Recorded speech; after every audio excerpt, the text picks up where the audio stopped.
지금 감사하라 라는 제목으로 하나님의 말씀 전하도록 하겠습니다. 서울대 생활과학대학 소비학과 교수이신 김난도 교수가 2017년도에 대한민국의 트렌드 키워드 10가지가 무엇인지를 발표했었던 적이 있습니다. 그 10가지 키워드 가운데 첫 번째 키워드가 무엇이냐면요, 바로 욜로 라이프라는 그러한 단어입니다. 요즘 욜로라는 단어를 많이들 접해 보시게 되실 텐데요. 이 욜로라는 것은요, You Only Live Once라는 그러한 단어의 약자로서 결국 우리의 인생이 단 한 번뿐이다 라는 것을 이야기하는 그러한 단어입니다. 자, 이 단어가 작년 9월에 옥스퍼드 사전에 신조어로서 등록이 될 만큼 세계적으로 많은 사람들이 쓰고 있는 그러한 단어에 해당이 된다고 말합니다. 아무래도 인생이 한 번뿐인 것을 이야기하다 보니까 나중, 미래보다는 현재를 즐기며 살아가자라는 그러한 의미가 강한 것이 바로 이 욜로 라이프라는 것입니다. 얼마 전에요, 취업 포털 사이트인 사람인에서 20, 30대 남녀 830명을 대상으로서 설문조사를 할 때 이 욜로 라이프를 어떻게 생각합니까? 라고 질문을 했었습니다. 그때 84.1%가 자신은 이 욜로 라이프에 대해서 긍정적으로 생각을 한다라고 답변을 했었습니다. 자, 그렇다면 왜 그렇게 욜로 라이프를 좋게 생각을 하는가 이유를 물어봤었을 때요, 그 84.1%의 모든 사람들이 답변했었던 내용이 있습니다. 그 이유가 무엇이라고 말하냐면 나중에 후회하지 않을 것 같기 때문에 이 욜로 라이프를 자신은 긍정적으로 생각한다라고 답변을 했다고 합니다. 실제로 욜로라는 이 단어가 설명될 때 빠지지 않고 함께 언급되는 단어가 바로 이 후회라는 단어죠. 왜 욜로 라이프를 따르고자 하냐면 현재 후회하는 인생이 되지 않기 위하여서 이 현재를 충실히 살아가자라는 이 욜로 라이프를 따른다라고 이야기를 합니다. 그러니까 인생의 삶이 나중 가서 후회하지 않기를 원한다라는 거죠. 저는 개인적으로 이 욜로라는 이 단어를 생각해 볼 때 다른 부분들은 모르겠지만 이 후회하지 않기 위하여 현재에 충실하자라는 이 부분에 있어서는 많은 공감이 되었습니다. 여러분, 우리가 열심히 인생을 잘 살아왔는데 나중 마지막에 가서 남는 게 후회밖에 없다. 여러분, 그러면 그것만큼 비참하고 안타까운 일이 어디 있겠습니까? 우리의 인생은 후회 없는 인생이 되어야만 할 것인데요. 자, 그렇다고 한다면 저와 여러분들이 나중 후회하지 않기 위하여서 우리가 지금 해야 될 일, 그 일들을 우리는 해나가면서 살아가야 될 것이라고 생각을 해볼 수가 있을 것입니다.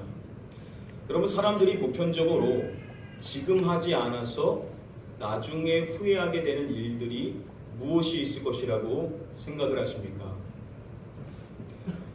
우리가 배울 수 있는 것 가운데 귀중한 가르침이 뭐가 있냐면 마지막으로 인생을 마무리하는 사람들이 무엇을 깨닫고 무엇을 중요하게 여기게 되는지를 우리가 들어보게 되었을 때 우리가 지혜를 얻을 수가 있죠. 그런 점에서 다음에 이 책이 있습니다. 일본의 오츠 스위치라는 호스피스 전문의가 있는데요. 그가 1000명이 넘는 사람들의 죽음을 가까이서 지켜보면서 그들과 대화를 하고 난 이후에 쓴 하나의 책이 있습니다. 그 책이 다음의 책인데요. 1000명이 넘는 그 사람들의 죽음을 통하여서 자신이 배우고 깨닫게 된 내용들 가운데 특별히 사람이 죽을 때 후회하게 되는 25가지에 대해서 기록을 했습니다. 그러니까 사람이 마지막 순간에 이르게 되었을 때 자신의 인생을 돌아보면서 후회하게 되는 내용이 무엇인지를 제시해 주는 것입니다. 여러분, 사람이 죽을 때 후회하게 되는 것이 무엇일까요? 이 책에 따르면은 사람이 마지막 순간에 후회하게 되는 가장 큰 후회, 그 첫 번째 후회는 다음이다라고 이야기합니다. 그것은 바로 사랑하는 사람에게 고맙다는 말을 많이 했더라면 이라고 이야기를 합니다. 죽음에 직면하게 되었었을 때 사람들이 가장 많이 후회하게 되는 사항은 사랑하는 사람, 아무래도 가족이겠죠. 그 가족에게 고맙다라는 말을 많이 하지 못한 것을 가장 크게 후회하게 된다는 것입니다. 즉 저와 여러분들이 나중 후회하지 않는 그러한 인생이 되려면 지금 해야 될 일이 있는데 바로 우리 주변에 우리가 사랑하는 사람들에게 고맙다라는 말을 많이 해야만 한다는 거죠. 그런데 여러분 이게 말처럼 그렇게 쉽지가 않은 것이 안타까운 현실일 것입니다. 자, 우리 사랑하는 가족들한테 감사의 말을 많이 해야 하는데 잘 되지를 않죠. 저와 여러분들 물론 마음은 있을 때가 있지만 표현이 안 될 때도 있고 어떨 때 보면 전혀 그러한 마음이 생기지도 않을 때가 있는 것이 우리의 솔직한 마음인 것입니다. 여러분 왜 우리가 사랑하는 사람에게 고맙다라는 말을 또 그 고맙다는 마음을 갖지 않게 되는 그 이유가 여러분 무엇일 것이라고 생각을 하십니까? 신문 가운데요 이러한 신문이 있습니다. 감사 나눔 신문이라는 그런 이름의 신문이 있는데요. 이 신문사의 대표이사로서 활동하시는 분은 김용환이라는 장로님이십니다. 이 장로님의 가정은 평안한 인생을 살아왔었는데 그 평안한 가정에 큰 시련이 찾아오게 됩니다. 하나님의 축복으로서 둘째 아들을 갖게 되었었는데 나중 출생한 그 둘째 아들이 알고 보니까 안타깝게도 소아마비로 태어나게 된 것입니다. 이때부터 이 가족은요 극심한 고통 속에 살았다라고 고백을 하십니다. 둘째 아들 이삭은 아무것도 스스로 할 수 있는 것이 없었다라고 합니다. 제대로 보고 듣는 것도 할 수 없었고 또 걸을 수가 없어서 계속 누워 있거나 가족이 등에 업고 있어야만 생활이 가능했었다라고 합니다. 자, 그런 안타까운 둘째 이삭이를 보면서 가족은 계속 힘들어할 수밖에 없었고 점차 지쳐갈 수밖에 없었다라고 고백을 합니다. 그렇게 가족 모두가 지쳐가는 어느 시점에 목사님께서 가정에 방문을 하셔서 장로님께 말씀해 주실 때 어렵더라도 꼭 감사하셔야 됩니다 라는 그러한 말씀을 해주셨다라고 합니다. 그래서 그때부터 장로님이 순종하는 마음으로 했었던 일이 있는데 바로 이제 하늘을 쳐다보면서 감사합니다 라는 이 말을 계속해서 외치게 되셨다라고 합니다. 이렇게 혼자 시작했었던 이 감사의 훈련이 자신의 인생에 큰 힘이 된다는 것을 이제 깨닫게 되고 2007년도에는 한 사이트를 운영해서 감사의 일기를 쓰는 운동을 펼치게 됩니다. 그리고 그렇게 함께 운동을 나눴던 그것이 이제 2010년도에는 이제 감사 나눔 신문을 이제 발행하게 됨으로써 더 적극적으로 이 운동을 펼쳐나가게 되셨다고 합니다. 자, 이렇게 감사의 훈련을 쭉 해 오시면서 이 김용환 장로님께서 자신의 인생의 삶에 중요한 질문이 있었다라고 하는데요. 그것은 이러한 생각입니다. 과연 감사의 반대말은 무엇일까? 이러한 생각에 이르게 되었다는 것입니다. 여러분 감사의 반대말이 무엇일 것이라고 생각을 하십니까?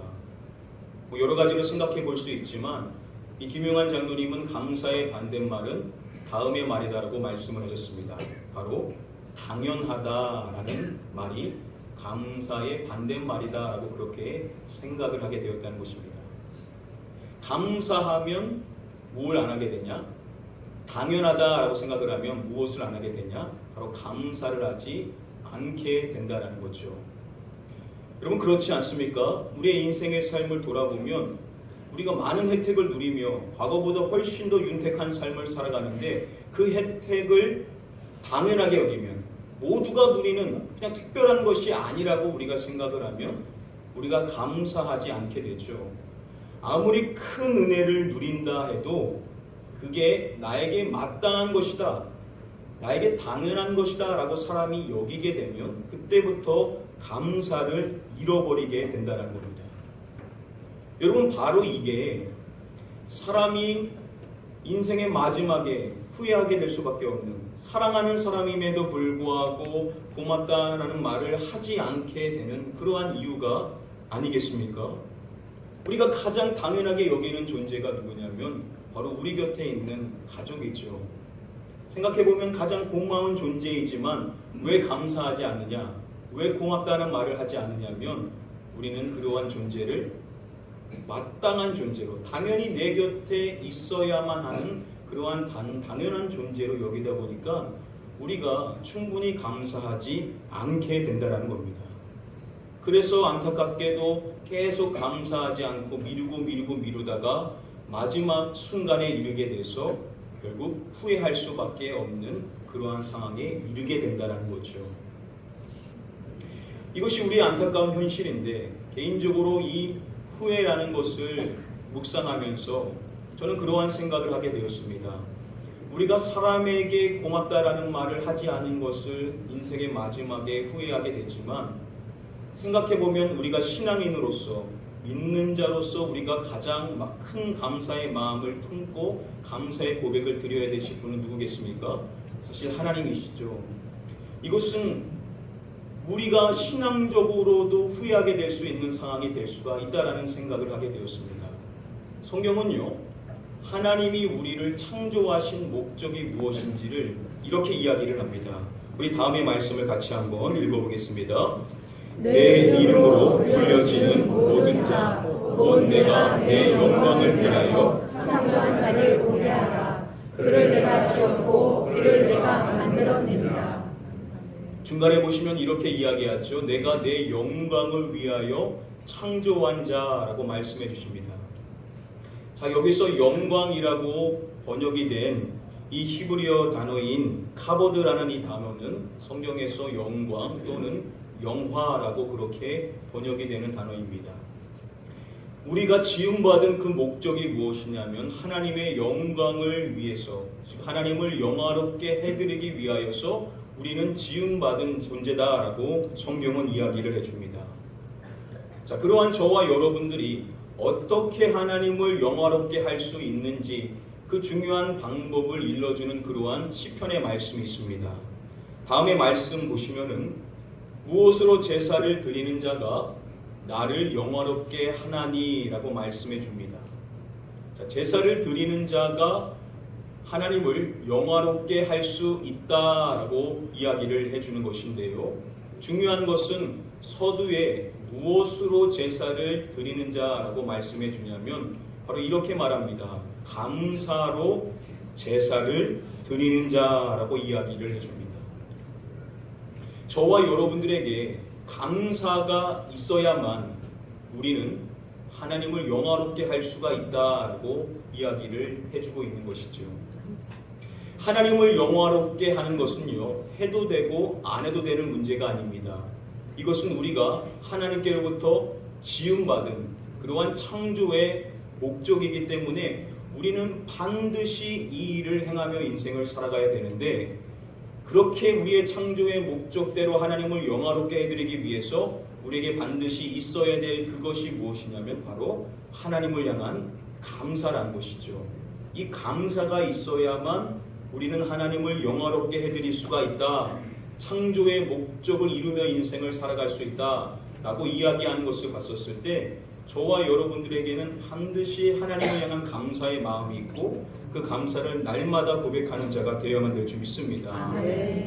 그래서 여러분, 성경이 우리에게 감사를 명령할 때 뭐라고 말합니까? 무엇에 감사하라 라고 이야기하죠?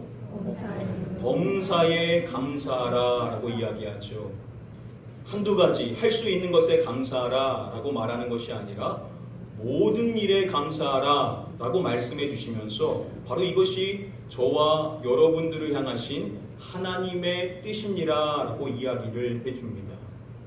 그러니까 저와 여러분들이 하나님께서 우리를 창조하신 그 목적을 따라, 그 뜻을 따라 인생을 살기 위해서는 모든 일에 감사하며 인생을 살아야만 한다라고 말씀해 주신다는 것입니다. 여러분들은 어떠십니까? 이 말씀 앞에 여러분들의 마음이 어떠신지요? 여러분, 저와 여러분들은 정말로 인생에서 모든 일에 감사하며 인생을 살고 계십니까? 어떤 면에 있어서 구체적으로 내 삶 속에서 어려운 일로 인하여 모든 일에 감사하기보다는 오히려 하나님을 향하여 원망의 마음을 품고 불평하며 인생을 살아갈 때가 많은 것이 우리의 솔직한 마음 아니겠습니까? 하나님의 뜻은, 우리를 창조하신 그 목적은 하나님 앞에 감사를 드리며 인생을 살아가는 것인데 왜 우리는 그렇게 감사하며 살아가지를 못하는 것입니다. 우리는 더 감사하며 하나님께 인생을 살아가야 되는데 왜 그러한 삶을 살지 못하냐는 것이죠. 우리는 그 부분을 앞서서 살펴봤었던 이 감사의 반대말을 통해서 생각해 볼 수가 있을 것입니다. 감사의 반대말은 무엇이라고 이야기했었죠? 당연하다라는 그러한 말이었다라고 했습니다. 당연하게 여기면 여러분 감사하지 않게 된다는 거죠. 여러분 사실 하나님께서 저와 여러분들에게 베푸신 그 은혜가 얼마나 많이 있습니까? 하나님이 우리에게 베푸신 그 사랑이 얼마나 큽니까? 그런데 우리가 왜 감사를 잃어버리게 되냐? 그렇게 받아봤던 그 모든 은혜와 그 사랑이 어느 순간부터 우리가 당연한 것으로, 마땅히 나에게 있어야 될 것으로 여겨지게 되는 그 순간부터 우리가 감사를 잃어가게 되었다라는 것입니다. 바로 이것이 우리의 너무나도 안타까운 현실입니다. 하나님이 우리를 창조하신 이유는 우리가 하나님을 영화롭게 해드리기 위하여 늘 감사하며 인생을 살아가는 것인데 우리가 그 감사를 잃어버리며 인생을 살고 있다. 결국 나중에 후회하게 될 수밖에 없다라는 것이죠.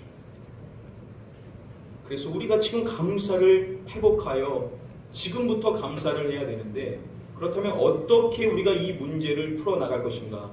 모든 것을 당연하게 여기게 되는 우리의 이 연약함의 문제를 어떻게 우리가 풀어나가서 지금 감사를 할 수 있을 것인가? 그것에 대해서 좀 같이 한번 고찰해 보기를 원합니다. 미국 버지니아 대학의 심리학과 교수인 티모시 윌슨이라는 교수가 있습니다. 그의 책 가운데 스토리라는 제목의 책이 있는데요. 그 책에 보시면은 우리가 감사를 회복하는 데 있어서 매우 유용한 그러한 하나의 기법을 제시해 줍니다. 그것은 이름하여 조지 베일리 기법이라는 것인데요. 이 조지 베일리 기법은 이 티모시 윌슨이 영화 멋진 인생이라는 그 영화의 내용을 바탕으로서 고안한 내용이라고 합니다.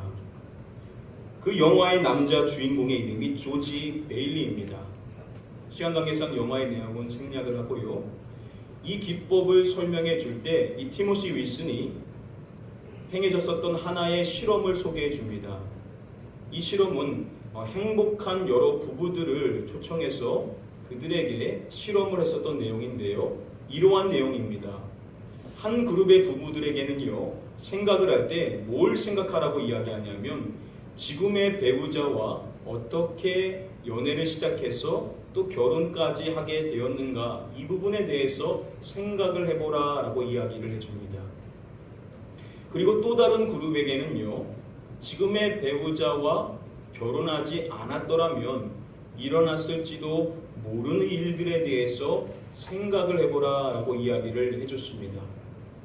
자, 그랬었을 때 이 두 가지의 다른 상황 속에서 생각을 했었던 부부들 가운데 과연 어떠한 부부들이 더 큰 만족감을 얻게 되었냐, 그것을 조사하는 그러한 실험이었습니다. 실험을 하기 이전에 대부분의 사람들은요, 예상하기를 첫 번째 상황을 염두에 두는 부부, 즉 어떻게 연애를 시작해서 어떻게 결혼하게 되었는지, 재미있고 행복한 이야기죠. 그러한 것을 생각하게 될 때 더 큰 만족감을 가지게 될 것이다 라고 그렇게 예상을 했습니다. 그런데 막상 뚜껑을 열어보니까 오히려 그 예상과는 달리 상황 2를 생각했었던 부부들, 즉 현재 내 배우자와 내가 결혼을 하지 않게 되었었을 때 생길 수 있는 일들, 다시 말하면 현재 내 배우자가 나에게 지금 없다라는 것을 가정한 것을 생각했었던 그러한 부부들이 오히려 더 큰 행복감을 누리게 되었다라고 보고를 해준다는 것입니다. 이것이 중요한 사실을 우리에게 알려준다는 것인데요. 이 결과는 좋은 일이 일어나지 않았을 경우를 생각해 보는 것이 더 큰 행복감을 준다는 것을 보여준다는 것입니다. 그러니까 좋은 일이 있는데 그 좋은 일을 그냥 생각하기보다는 오히려 그 좋은 일이 일어나지 않았음을, 내가 사랑하는 그 대상이 있는데 그 대상이 없음을 가정해 보았었을 때 사람은 오히려 더 큰 행복감을 느끼게 된다는 것입니다. 바로 이것을 조지 베일리 기법이라고 설명을 해줍니다. 윌슨 교수는 말하기를 인생에서 중요한 사건이 일어나지 않았을 상황을 가정해 보는 것이 바로 이 조지 베일리 기법이다라고 설명을 해줍니다. 자, 이렇게 하게 되었었을 때 우리에게 유익한 일이 무엇이냐? 과거에는 그렇게도 익숙하고 길들여져서 전혀 특별한 게 여기지 않았던 그것을 우리가 다시금 놀랍고 특별한 일로 받아들이게 될 수가 있다라고 설명을 해줍니다. 즉 우리에게 너무나도 당연한 우리의 가족, 그 당연한 가족이 만약 나에게 없다라는 것을 가정해 본다라는 거죠. 내 사랑하는 아들, 내 딸이 만약 나에게 없다라는 것을 생각해보고 내 인생을 돌아본다는 것입니다. 나에게 너무나 당연하게 여겨지는 배우자, 내 남편과 내 아내가 나에게 없다라고 했었을 때 내 인생이 어떻게 될 것인가 라는 것을 생각해 본다는 거죠. 나에게 너무나도 당연한 직장, 힘들고 어려운 직장인데 만약 이 직장이 나에게 없다라고 한다면 내 인생이 어떻게 될까라는 것을 생각해 보게 되었었을 때 그때 우리는 당연하게 여겼던 그 대상을 당연하게 여기는 것이 아니라 그것을 다시금 특별하게 여길 수가 있게 된다는 것이죠. 바로 이게 조지 베일리 기법이라는 것입니다. 왜 이게 의미가 있냐면 앞서서 말씀드렸었던 김용환 장로님은요, 감사를 정의할 때 감사를 이렇게 설명을 해줍니다. 감사는 당연하다고 생각했던 것들을 되돌아보고 그렇게 당연히 받아왔던 것들에 대해 특별하게 느끼고 고마움을 표현하는 것, 그게 바로 감사다라고 이야기를 합니다. 감사는 당연시 여겨졌던 것을 특별하게 느끼는 것으로부터 시작된다는 겁니다. 자, 그런 점에서 앞서서 말씀드렸었던 조지 베일리 기법이 매우 유익할 수 있다는 거죠. 특별하지 않게 여겨졌던 것이 없다라고 가정했었을 때 그게 그냥 단순한 나에게 있어야만 될 것이 아님을 깨닫게 되었었을 때 그럴 때 우리는 그것을 다시금 특별하게 느끼고 고마움의 감정을 가질 수 있게 만드는 게 바로 이 조지 베일리 기법이다라고 이야기를 하는 것입니다. 여러분, 이것은 단순히 인간관계와 우리가 이 세상을 살아가는 그 부분에만 적용되는 것은 아니라고 생각을 합니다. 이것은 우리의 신앙생활에도 그대로 적용이 될 수 있을 것입니다. 오늘 본문 말씀에 보시면은요, 바울은 감사를 고백할 때 감사의 고백을 이렇게 이야기합니다. 우리 함께 다음에 본문 말씀을 함께 읽어보도록 하겠습니다. 하나님께 감사하리로다. 너희가 본래 제 종이더니 너희에게 전하여 준 바 교훈의 본을 마음으로 신청하여. 가장 먼저 바울은 이렇게 고백을 하죠. 하나님께 감사하리로다. 즉 하나님을 향한 감사를 고백하고 있는 것입니다. 자, 그렇게 감사를 고백하고 이어지는 말씀을 보십시오.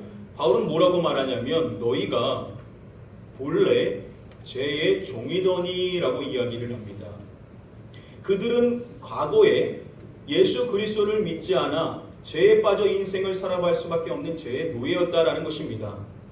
그런데 그러한 그들이 받게 된 교훈의 본에 순종하게 됨으로써 그들이 죄에서 해방되어 의에게 종이 되었다라고 말씀을 하는 것입니다. 여기서 한번 생각해 볼 수 있는 게 바울이 그냥 그들에 대해서 이야기할 때 너희가 의에게 종, 즉 의의 종이 되었다 라고 이렇게만 이야기해도 될 것인데 굳이 바울이 그들에 대해서 이야기를 할 때 너희가 전에는 죄의 종이더라, 너희가 원래는 제 노예로 인생을 살지 않았느냐, 나는 이 점을 이야기하면서 먼저 하나님께 감사의 고백을 하는 그 이유가 여러분 무엇일 것이라고 생각을 하십니까? 바울은 그들에게 감사할 수 있는 중요한 하나의 비결을 제시해 주는 것입니다. 그것이 무엇입니까? 그들이 본래는 제 종이었죠. 그런데 하나님의 은혜로 인하여서 의의 종이 되게 된 것입니다. 그러한 그 은혜와 감격이 있는데 그 은혜와 감격을 잃어버리지 않기 위하여 바울이 그들에게 상기시키는 내용은 너희가 원래 어떠한 사람이었느냐? 너희는 본래 죄의 종이더니 라고 이야기를 한다는 것입니다. 무엇을 이야기합니까? 현재는 의의 종이 분명합니다. 그런데 그들에게 이야기하는 내용은 무엇이냐? 너희가 만약에 의의 종이 되지 않았음을 생각해 보라는 거죠. 너희가 본래 어떠한 존재로서 인생을 살 수밖에 없는지를 그들에게 상기시켜 주는 것입니다. 자, 그렇게 상기되었었을 때 그들이 다시금 생각할 수 있는 것이죠. 아, 그래, 내가 예수 그리스도를 믿지 않았다면 나는 의의 종이 아닌 죄의 종으로서 평생을 살 수밖에 없었겠구나. 그런데 그러한 나를 의의 종이 될 수 있도록 하나님이 나에게 은혜를 베풀어 주는 것, 이것은 당연한 일이 아니구나. 지금 내가 누리고 있는 이것이 결코 그냥 있는 것이 아니구나. 이것이 특별한 일이구나 라는 것을 깨닫게 해줌으로써 그들이 할 수 있는 일이 무엇이냐? 바로 하나님께 감사하리로다. 그들이 하나님께 할 수 있는 것이 바로 이 은혜가 특별하다라는 것을 다시금 분별함으로써 지금 의의 종으로 인생을 살아가는 이것이 감사의 제목이라는 것을 그들에게 깨닫게 해준다는 것입니다. 여러분, 저희도 마찬가지 아닙니까? 저와 여러분들도 예수 그리스도를 믿게 된 것을 너무 당연하게 여겨서는 안 된다는 것입니다. 만약에 우리가 예수 그리스도를 믿지 않게 되었었을 때 우리의 인생이 어떻게 흘러갈 것인지를 한번 생각해 봐야 한다는 것입니다. 그랬었을 때 우리는 지금 저와 여러분들이 이 자리에 앉아 하나님을 예배할 수 있는 것, 이게 당연한 것이 아니라는 것을 깨닫게 되고 지금 이 자리에 하나님 앞에 예배할 수 있는 이것이 은혜고 감사라는 것을 우리는 다시금 깨달을 수 있는 자가 되게 될 줄 믿습니다. 아멘. 말씀을 정리하면 이런 것입니다. 사랑하는 성도님들, 우리의 인생이 마지막에 이르게 될 때 후회하게 되는 내용이 뭐냐면 다른 것도 후회하지만 특별히 우리가 사랑하는 우리의 가족과 우리 가까운 사람들에게 감사의 말을 하지 않았던 것, 여러분 그거를 후회하게 된다는 것입니다. 그렇다면 우리가 나중 후회하지 않기 위하여 지금 이 순간에 해야 될 일이 있다고 한다면 바로 이것입니다. 한번 따라해 보겠습니다. 지금 감사하라. 우리가 나중 후회하지 않기 위해서 지금 실천해야 될 일은 지금 감사라는 겁니다.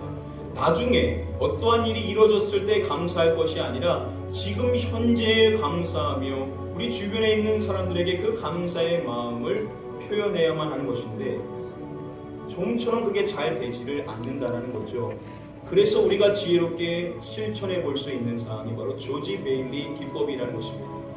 내가 너무나도 당연하게 여기고 있는 그것이 나에게 없다라고 한다면, 내가 당연하게 누리고 있는 그것이 만약에 나에게 일어나지 않았다라고 한다면 그것을 가정해 본다는 거죠. 여러분들을 힘들게 하는 그 사람이 누구입니까? 혹시 가족입니까? 그때 우리가 생각해 봐야 된다는 것입니다. 그 가족이 만약에 나에게 없다라고 한다면, 여러분들의 인생에 여러분들이 사랑하는 그 가족이 없다라는 것을 한번 생각해 보라는 것입니다. 또한 신앙적으로 적용해 본다면 우리가 너무나 묻어져 있는 신앙생활을 하고 있는 근본적인 이유, 예수 그리스도를 믿게 된 것인데 만약 저와 여러분들이 예수 그리스도를 모른 채 인생을 살게 되었다라고 한다면 내 인생이 어떻게 되었을까라는 것을 가정해 봐야 한다는 거죠. 그랬을 때 중요한 깨달음을 얻게 되는 것이 과거에는 그냥 당연하게 여겼던 그것을 더 이상 당연하게 여기지 않을 수 있고 그것을 특별하게 느끼고 지금 감사를 실천할 수 있을 수 있다는 것입니다. 여러분들이 누리고 있는 그 환경, 그 사람, 여러분들의 그 신앙, 그 어떤 것도 당연하게 여기지 말고 그것이 나에게 없을 것임을 한번 연상해보고 가정해봄으로써 그것이 나에게 얼마나 소중한 것인지, 그것이 나에게 얼마나 특별한 것인지를 깨닫고 저와 여러분들은 지금 감사할 수 있는 자가 되어야만 될 줄 믿습니다. 아멘. 참존 화장품의 대표 회장인 이광석 장로님이라는 분이 계십니다. 이분은 열렬한 불교 신자였다라고 합니다. 저를 지을 만큼 골수 불교 신자였다라고 하는데요. 하나님의 은혜로 극적으로 예수 그리스도를 만나게 됨으로써 신앙생활을 시작하게 되었음을 고백하십니다. 그러한 그분의 간증 가운데 이러한 제목의 간증이 있습니다. 내가 만일 예수를 믿지 않았다면, 내가 만일 예수를 믿지 않았다면, 그 간증은 이렇습니다. 내가 만일 예수를 믿지 않았더라면 이런 가정을 하면 몸이 옥삭해진다. 예수님 없는 인생은 한없이 공허할 뿐이다. 세속적인 기쁨은 움켜쥐면 질수록 허무하다. 나는 그것을 안다. 내 젊은 시절의 성공과 실패를 통해 그것을 일찍 깨달았다. 그래서 이제는 감히 이렇게 고백한다. 주님은 제 삶의 전부이십니다. 이 간증을 시작할 때 가장 먼저 장로님은 이렇게 말씀하셨습니다. 내 삶을 되돌아보면 온통 감사뿐이다.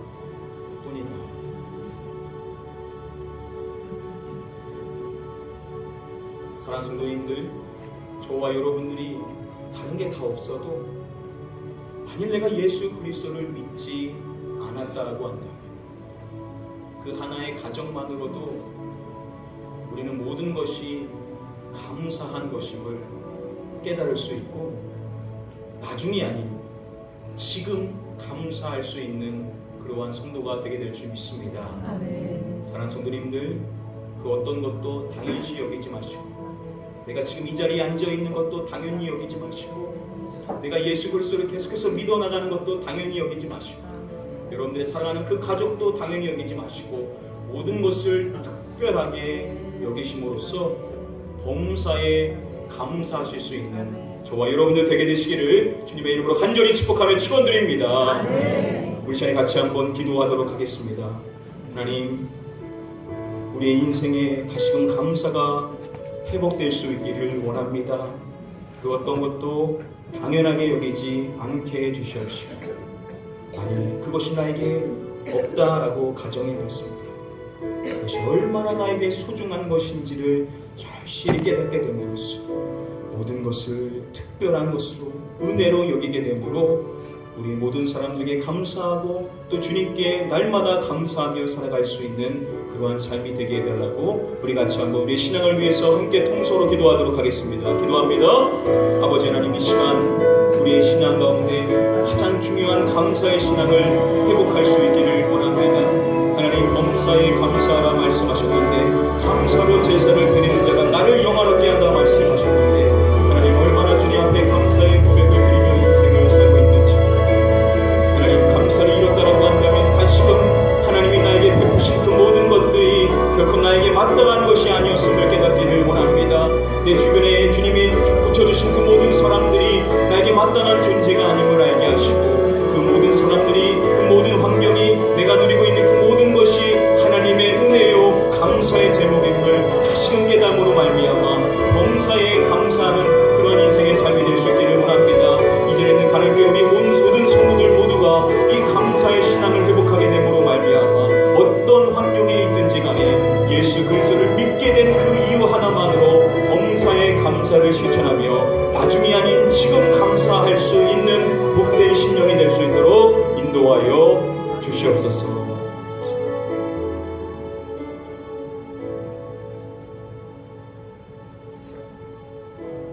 아버지 하나님, 나중 우리의 인생을 정리하게 될 때, 그때 우리의 삶이 후회가 남지 않기를 원합니다. 그렇기 위해서 우리가 지금 감사할 수 있는 자가 되기를 원하오나니, 우리가 누리고 있는 그 어떤 것도 당연한 것이 아니라는 사실을 깨닫게 하여 주시사 모든 것을 은혜로 특별하게 여길 수 있는 그런 은혜의 시각이 회복될 수 있도록 은혜를 베풀어 주시옵소서.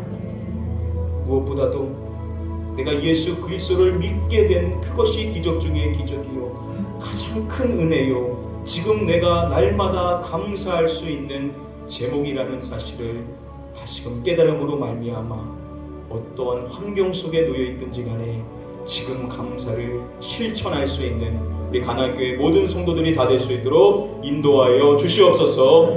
감사하며 이 모든 말씀 우리를 구원하신 예수 그리스도의 이름으로 기도드립니다. 아멘.